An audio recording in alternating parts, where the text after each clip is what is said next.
This is an overview of the body and powertrain separation for our Exocet project. There's going to be a couple different time lapses from multiple angles, as well as video showing the process of getting the car into position and then lifting the body off with the lift. Once we had the car ready to pull the powertrain, we had to get the car supported on jack stands from the subframes. We didn't use the two-post lift for this because it's just too imprecise. The jack stands aren't really going in stable points on the subframes, and the lift is just not the right tool to do that. So we started with the car on the ground, supported the subframes, and then lifted the body off with the lift. Getting the car up on the jack stands, we did it the standard way. You lift the Miata from the front subframe cross member and the rear diff housing. Put the car on the jack stands at the pinch welds and then just incrementally lifted it front to back. Once we got it at a height we were happy with, where we could access everything, we worked on moving the jack stands to the subframes. We placed the jack stands at the rear weldment for the lower control arm mount. At the front there's a lot of space for that. At the rear there's really not any space to put jack stands. Before we got everything in position, we just made sure we had access, and we broke free a couple of the brace bolts. You're going to see here in a second the floor jack actually gets trapped by the jack stands at the rear here. There's really not a great place to put them. This wasn't a huge issue as the floor jack provides extra support anyways. Once we had everything in a position, we worked on breaking loose all of the subframe fasteners. We'd soaked these with PB Blaster for about a week, multiple times, and all of them but one broke loose with a breaker bar. We just had to use an impact on the final fastener. We were lucky not to break any bolts throughout this whole process, so the tub is intact, usable, and there wasn't really any issue getting things apart. You'll see things start to shift as we loosen fasteners. We went one by one around the car rather than doing all of them at one corner to avoid having the subframe shift and put all of its weight on one fastener, potentially break a stud or make it nearly impossible to get something off without stripping thread. This whole process was surprisingly easy, but we took our time and were safe, double checked, so it took nearly 4 hours to do. We're clear everywhere. We're going up. Hey ho! That one's got to move back there. So, real quick.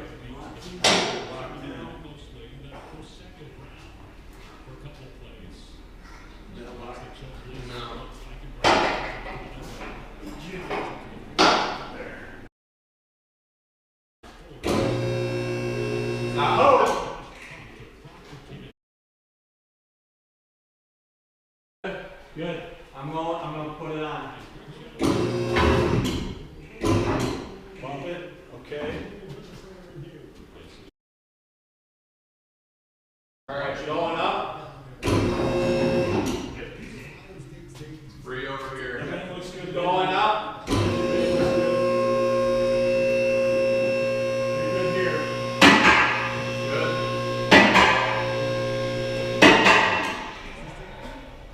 Dropping on the locks. There it is. Score! Once we had the powertrain separated, we ratchet strapped the body to the lift arm. Since it's rear heavy, we didn't want it falling on us, especially when we went to remove the gas tank. We put the wheels back on and then dropped it down on the dollies. The front subframe would pivot on the motor mounts, so we had to actually use 2 floor jacks to drop it down. We used 1 floor jack supporting the tail of the transmission and another at the front subframe cross member to drop it down on the dollies. You'll see in a second we had to balance it a little bit on the floor jacks to drop it down. This was probably the only sketchy part of this whole process, I would say. We'll show a few other angles of us removing the body from the powertrain now. These are both good. Mine's good. Yeah, mine's good here. Good? Good. I'm gonna put it on. Good. Okay. Alright, going up. Free over here. Everything looks good. Going up. You're good here. Good.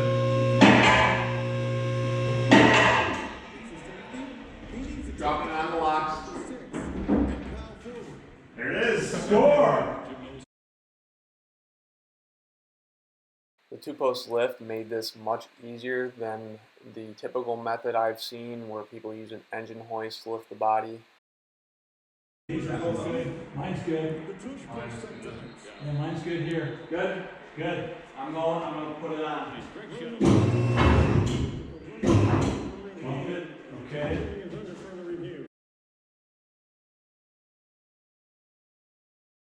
Alright, going up.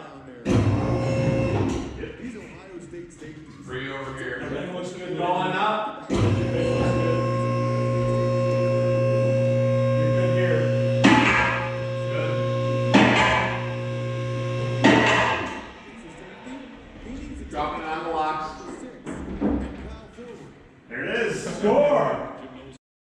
The lift is a Benpack 10,000-pound asymmetric lift. We had it installed in the narrow configuration. I would recommend installing one of these in the wide configuration if you can. For a short wheelbase vehicle like this, or maybe something like a Jeep Wrangler, the arms are actually so long that the lift points barely fit onto them with the arms completely collapsed. We had the lift installed in the narrow configuration to maximize garage space between it and the wall. This just minimizes the space you have to drive through, and you have to be a little bit more careful opening the car doors. The wide install configuration would allow more reach for the arms.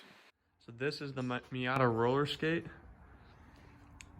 This is the engine, exhaust, one of the front struts. So you can see all the front suspension, steering rack, front of the engine here, some of the coolant hoses. This red bar is the front sway bar. This is the air intake. And then the part that you don't typically see is the back of the engine. This is the rear, or not the rear, the front subframe. So, clutch slave cylinder there, transmission bell housing, back of the engine, so a cam angle sensor,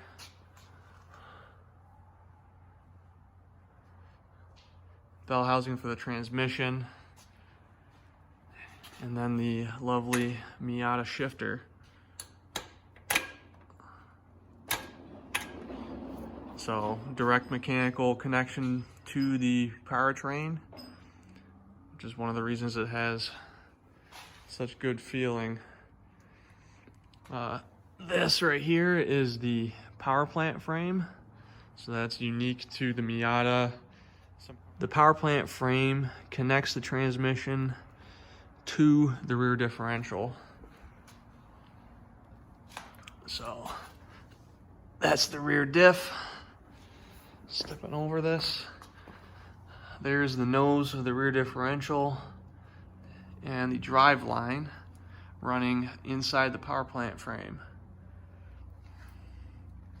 So here's a better look at the shifter, tail of the transmission, bell housing, exhaust.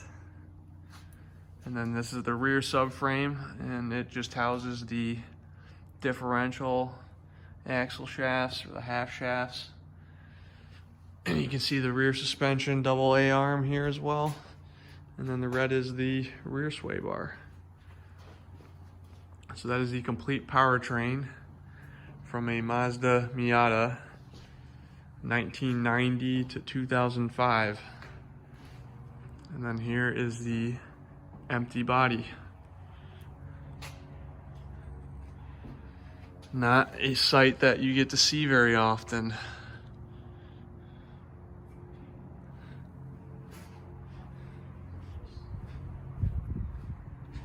So we dropped the gas tank, which is the last step of the teardown.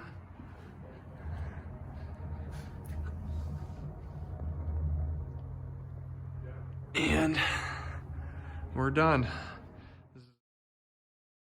The entire teardown process took over 45 hours. We have prior experience working on cars, but nothing to this extent. And I would say overall it is not as difficult as it probably looks. Taking everything apart is significantly easier when you can just remove things that are in the way of other things.